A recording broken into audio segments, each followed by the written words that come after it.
All right. Testing one, two, three. Hello, everyone. How's it going? This is James here. Today, we have another special guest, Jim Van Allen. How are you doing today? I'm doing great. It's good to be here. Awesome to be here. All right. So, to get this started, again, this show is going to be 100% about you. And I'm going to just be, we're just going to have a little talk here and a bit of a chat on, who you are, what you're about, what your message is. And, the first question I have for you is who is Jim Van Allen? And what do you sort of represent? Jim Van Allen is first and foremost. He's a husband. He's a father. He's a believer, and he's a speaker. That's me. I am a my life word is serve. That's me. I always want to be involved in service of my family, of my faith, my audiences. I want to be a person who is remembered for having great relationships and a servant's heart. And a lot of my messages when I speak to audiences, schools, places across the country, because I do a lot of public speaking on culture, positive school culture, and all that. It stems from that. I tell people, I say, listen, if you're in education, you're in the service industry. You're here to serve. You're here to love on other people, and that's not far off from what I believe for my own self. So I'm all about service to others and building great relationships. When did this desire to serve others begin within you? Yeah, that's a great question. I think from when I was younger, just as a kid growing up, I always loved being like involved in classroom and school and helping the teacher out, and just always had great relationships with kids around me, and was sort of a joyful kid. And I think as I got a little older, high school, college, I started to realize that I was a bit more of an introvert, believe it or not, even though I do a ton of public speaking, and I'm on stage and in front of people a lot. It's not an easy thing to do all the time. And when you're a little bit more of an introvert, you start just noticing people more. You start noticing body language and tendencies, and you realize that sometimes the best people for the spotlight are the ones who really don't want it. And believe it or not, that's me sometimes. If I'm on stage, if I'm helping some teachers, coaching calls, things like that, I'm not doing it because it makes me feel good. I'm doing it because I hope the audience feels better afterward. I'm hoping that they walk away with some strategies and takeaways, and the schools that I work with become better places. It's not about getting me a pat on the back, right? So as I just sort of, as personalities shift a little bit, as I get a little older, when you become a little more introverted to an extent, it starts being about other people and not about you. And I've taken that now into my work for sure. Now let's talk a bit about your work. What do you focus on really in your mission? The mission to me is simple. It's to create positive schools and positive people inside of those schools. If you talk to anybody who's in education now, principals, teachers, whomever, okay, they will tell you that it's challenging, state by state, wherever you go. It's challenging because I do believe teachers are woefully underpaid. I do believe that there's a lot more scrutiny on teachers and educators in schools now than ever before. I do believe that a lot of those places are being micromanaged. I also believe that society and how they're raising children and parents and things like that are sending kids to school that they're using it as a daycare, right? And parents are not as involved in their children's education. So when you say that, it shows you that there's a real opportunity out there to change the perception around schools and change the lives and the people inside of schools. So I've looked at it as my work and my work with with John Gordon, who I've partnered with, and he's got 28 best-selling books out. And we form a great team that we want to help these individuals be the best version of themselves while they're at school and when they're home too with their family. And that's really essential, to be the best version of yourself. So we give people strategies, solutions to help change their mindset into a more positive mindset, to develop stronger, more unified teams, and give them ideas to try in their classrooms with their students to, build their positive thinking and positive mindsets up. So that's a lot of the work that we do is it boils down to creating positive school culture everywhere. Positive school culture. So what is your opinion on school systems as a whole? Are you an advocate of how Common Core works? The fact that maybe we might not learn general financial skills, in Common Core education usually. How specific is it getting? Or is it more about mental health? What angle are you sort of going for here when it comes to your unique offering, or what you think is a school actually? Hopefully that made sense. I would say, I and my program, the Energy Bus for Schools, we're focused on educating the whole child, right? If you become a certified Energy Bus school, you're in our program that helps build culture. We are helping with positive mental health of staff and students, and we're helping to give these students ways of looking for the good in the world and not succumb to negativity. So in saying that, that's social emotional type learning, right? Resiliency skills. With me saying that, I am a believer that, I'm a product of public schools, and I enjoyed myself in school. Like it was a good foundation for me. It was fine. It was awesome. I came from great schools where I lived in Tampa, Florida. I would say though that as I've gotten older though, and you have to pay your taxes, which I need to work on soon, when you have to develop financial literacy, when you have to learn about voting and political parties, and when you have to, learn about basic table manners and public speaking and just life skills, right? How to fix a leaky faucet, things like that. I do believe there's more opportunity out there for schools to diversify their learning.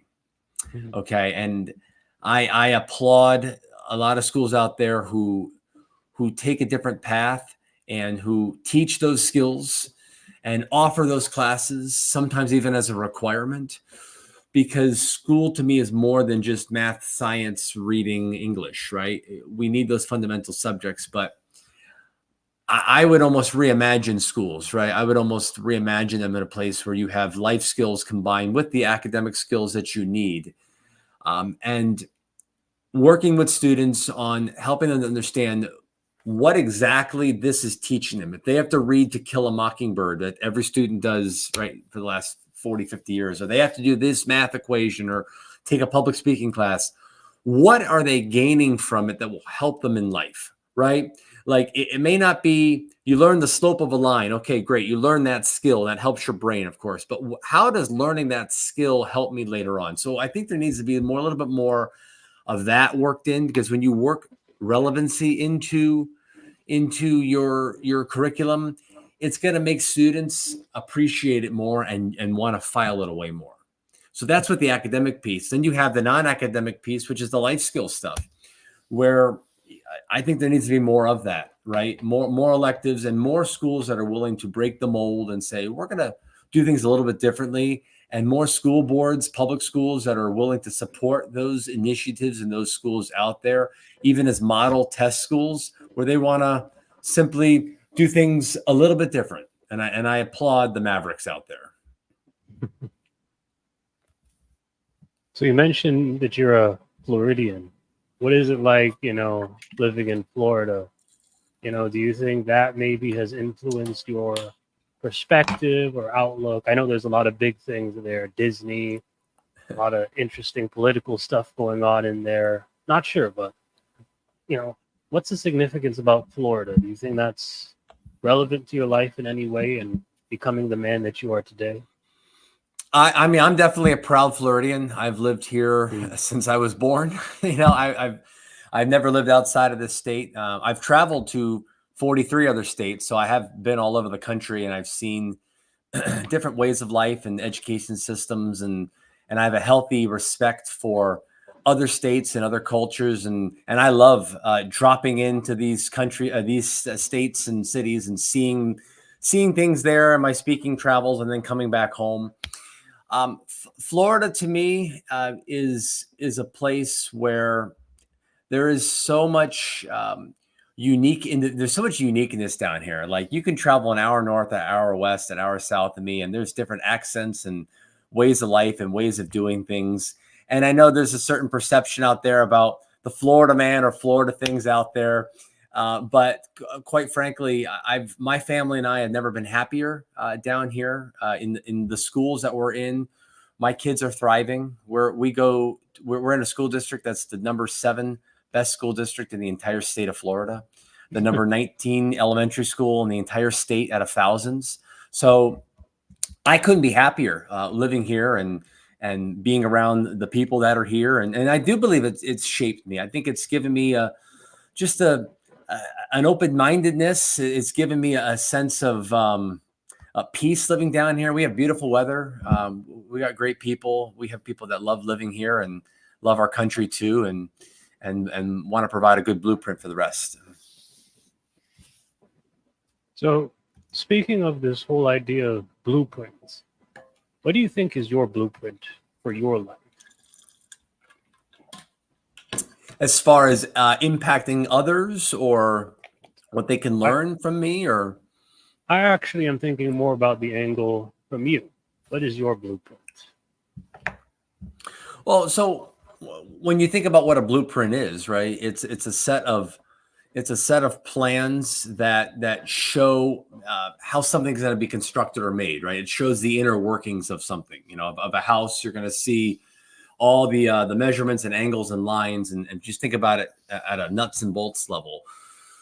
So my blueprint, if you were to spread me out on a piece of paper, something like that, is going to be somebody who definitely doesn't go with the crowd. It's definitely somebody who thinks for themselves. It's definitely somebody who um, loves to have a healthy joy for life. Loves laughing at dry humor, and really does try to look for the positive things that are out there, and tries not to complain, and tries to be solution oriented.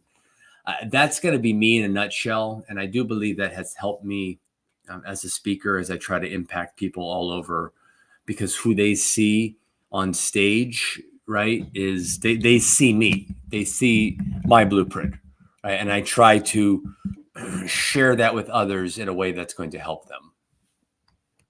Do you see yourself as a coach?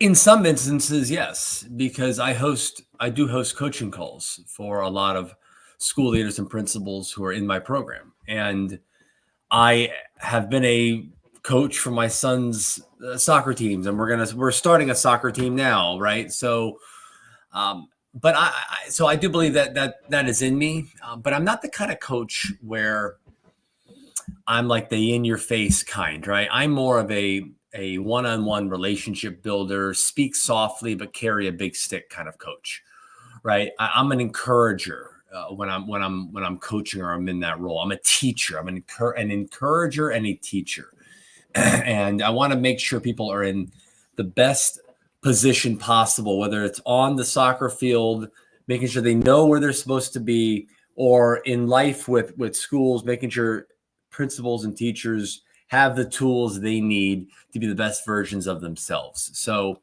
I think as an encourager and as a teacher, that's a good recipe for a pretty good coach. What type of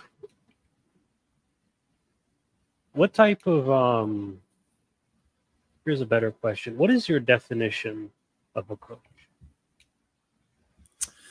Well, I mean, I don't often like to get, you know, It's diversified. It's I mean, you think of all the great coaches that are out there, and they have all different types of skill sets and styles. But if you boil it down with all those individuals and different coaching styles, right? I believe my definition would be somebody who wants to have a positive impact and move a team or move an individual forward, right? You don't need a coach if you're just stuck in the status quo or going backwards. So to me, a coach has a positive impact and is always trying to teach and move the team or individual forward. And that might be through challenging situations. It might be through losing. It might be through, struggles personally, but you are there to teach them, to offer guidance, to build a great relationship, to be positive, and to hold them accountable to the things you're trying to teach them to do.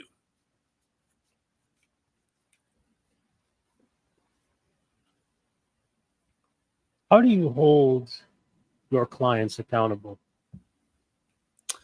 Well, as far as them, I think that the accountability piece comes with the frequency in which we meet. So I can talk to, and I do mostly our group coaching, unless somebody wants to talk to me specifically. But I can give them something to work on 1 month, and then when we get together again as a group, I ask them to share what it is they're doing or have learned or have tried, and in that sense, that holds them accountable because the expectation is that they'll share, right, some of the things that they've been working on. So I think that accountability piece comes in that way. And, to the sense where they know that I'm approachable and they can come to me at any point and ask for guidance or feedback. I think the more visible you are as a coach and as a leader, as a teacher, that'll hold people accountable because they know that you're there and you're there to give guidance along the way. So I think by being visible and being consistent, that breeds accountability. Who gave you guidance? Did anyone, or were you just sort of your own man? You didn't need anyone to sort of hold you accountable or guide you? I mean, the guy I work with, John Gordon, who I've known the last 17 years, I met him when I was 20. He was in his 30s. Now we're older than that, right? And both more accomplished and have really risen together for sure. I've spoken on all of his books, and he's definitely and now, of course, we wrote one together, which it came out today, March 6th, the book is out today. We wrote that book together. And he's definitely been a mentor and has offered guidance to me. And, he's honest about needing to be maybe a more assertive leader in my role, speaking a little bit more truth, speaking my mind in a healthy professional way, and just challenging me to be a stronger leader, a better marketer, better, team member, telling stronger stories when I go out to speak. So I know he has been somebody that has really helped me to develop that confident speaking style. And I've learned so much from him about, being a great writer and telling succinct stories when we speak. So, and from a faith perspective, he's helped me so much in that area as well. He's been a father-like figure to me, and I'm very appreciative for sure.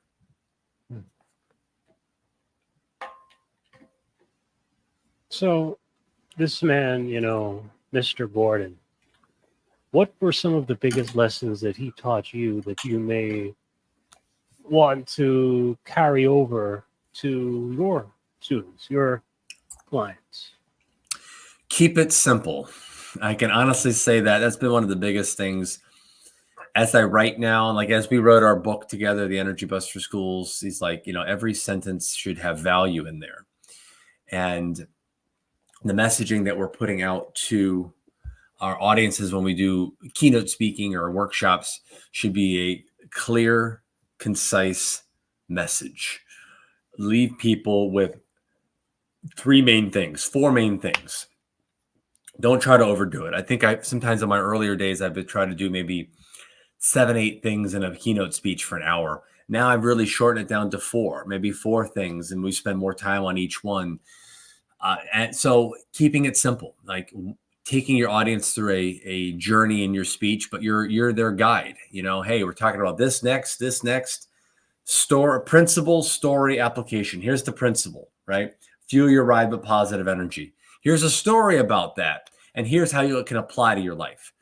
So that's been a really helpful thing to remember. So if I'm doing social media posts, if I'm doing a sales call with a client, I try not to talk too much, right? I try to keep it simple, listen, and let others kind of dictate that conversation as it goes. So keep it simple has worked for me every single time. Yeah. So as we continue on here, what types of services or products do you provide to your clients and your customers?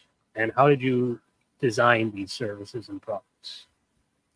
So schools can become a certified Energy Bus school. And what that means is they get resources, activities, curriculum to use with their students inside the classrooms. And the original book, The Energy Bus, which the program is based on, written by John Gordon, was written in 2007.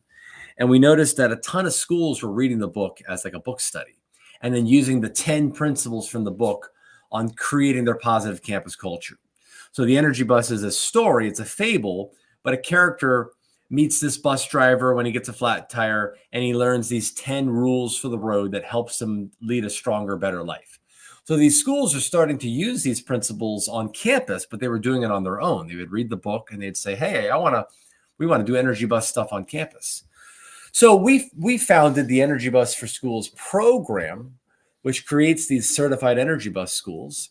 And now they have classroom activities that the students can discover these Energy Bus principles. Now there's group coaching for their school leaders.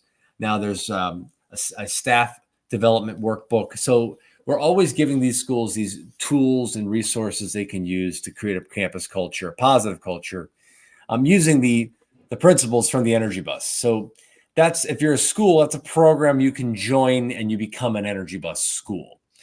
And that's definitely a big product.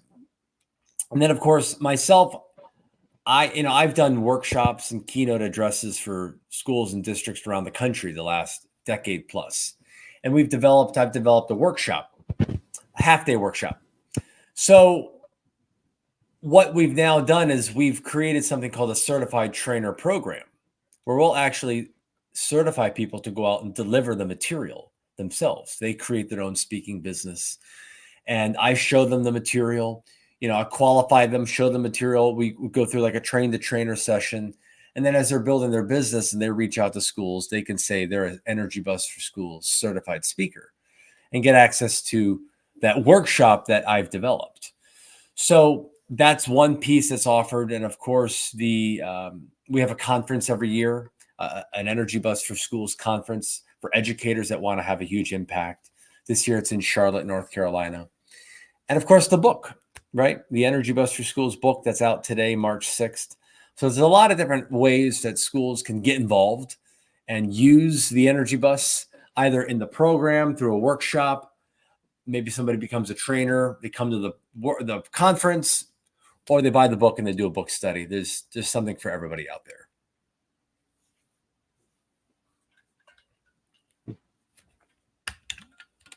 So there's something out there for everyone. So how do you make your content so personalized for your audience and for the people around you? And was it difficult to create all this versatility for everyone to consume? It was, and it took a little bit of trial and error. I think when we first started out, there was like a K-5, kindergarten through 5th grade version of the activities guide, and then a 6th through 12th grade version of the activities guide. And then what I did after, I think it was a year or 2 years, I split everything. So I have a K through 3rd grade guide, a K through 2nd grade guide, 3rd through 5th, a middle school guide, and a high school guide. So the same Energy Bus rules are in those guides, but the activities are different. So we were able to nuance it a little bit more for the specific grade levels, because there's a huge difference between a kindergartner doing the work and a fifth grader, right? So that's why we split that guide. And even middle school, high school, we wanted to split that up a little bit. But the activities and messaging is general enough where it can go into any school all over and have a huge impact. So, because when it boils down to, no matter where you are, creating a positive culture is, the process is the same. So, but when it comes to my speaking or workshops, that's where you have to do a little bit of the background work, right? I have to work with the client to make sure they're getting a message that's relevant to them. And while the foundation may not change a ton from where I go as far as the principles, I always try to make it, I always try to mix in what that school or district is going through in the keynote. So to show them I've done my research and I know them a little bit. And then I try to, take the messaging and apply it to them. And that takes a little bit more work. But, audience is everything when it comes to communication. Hmm.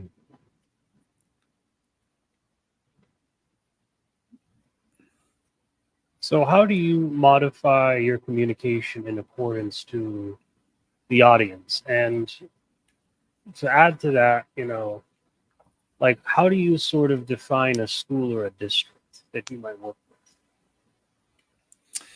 Well, I mean, in that sense, like, district schools are all over. So a lot of times it'll be a singular school that will bring me in or a member from my team in, or it'll be a district that's a conglomerate of schools. Some districts are 3 schools, some are, 50. So even more. And those are always exciting, because when I do district welcome back keynotes, there could be 800, 1,000, 2,000 people in the audience for an hour speech. And those are always really exhilarating, and I take those very seriously. And then the next day it could be one school with 20 people, right? So, and I've gone into charter schools, I've gone into private schools, public schools, K-12 campuses, all over, right? So I've been into Christian schools and non-Christian schools and wherever. So, and I just try to make sure that I do my homework, I do my research. Who are they? What are they going through? What do they really need to hear? And just, ask a lot of good questions so I get to know them a little bit more, look at their social media, understand who they are, where they are geographically, what might be impacting them a little bit. I can't do a massive deep dive with every place, but I definitely try to understand who it is that I'm speaking with. And then I can make my messaging a little more relevant and stronger. Now, speaking of what you need to make stronger, what you need to change, what do you think is sort of the future of your business? What is next for your brand and what you want to do to impact your environment and your community? Think big, right? Think big. And that's what I thought I was saying. And I think the next step would be, and we hope the book is going to do this, but is just going mainstream. Like when you're a principal, when you're a superintendent, and you're looking at ways you can improve culture, you think about us. You think about the energy bus for schools, and you think about, what is the end goal of a school? They want to be a unified, positive place, because when you have that going for you first, everything else becomes a lot easier, right? Your hiring, your engagement, your volunteering, the polishes you want to create, right? Because you're coming at it with a more positive mindset that's going to help you develop those things.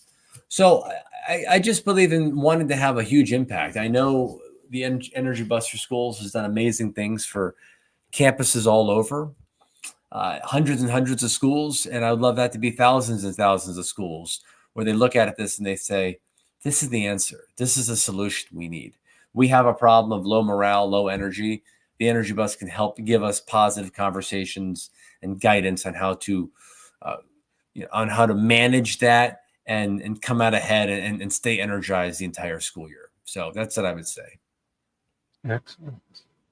And this has been an amazing interview. I definitely learned a lot. Thank you again for being on the show. But just to finalize this, are there any, closing words you'd like to give to the audience? Any shout outs, anything that you are planning to sell, or anything that you are planning to bring to everyone here today? You can definitely check out the new book, The Energy Bus for Schools. And you can go to energybusforschools.com/EBS, Echo Bravo Sierra, EBS books. EBS book, actually, Energy Bus for Schools/EBS book. And that's a big thing. We know that's going to have a huge impact. And I think finally, what I want to say to everybody is be your own person, right? Be your own person. Think for yourself. If everybody else around you is being negative or going in a certain direction, you don't have to do that. You can think for yourself, and the solutions are right there, right? You don't have to let anybody else impact you. You get to choose who you let impact you. So the great days can be there if you look for them, but it takes a lot of work. But to me, it's worth the work. It's worth the fight. Absolutely. All right. Excellent and well said. So there, Jim Van Allen, another show, and I will see you all next time.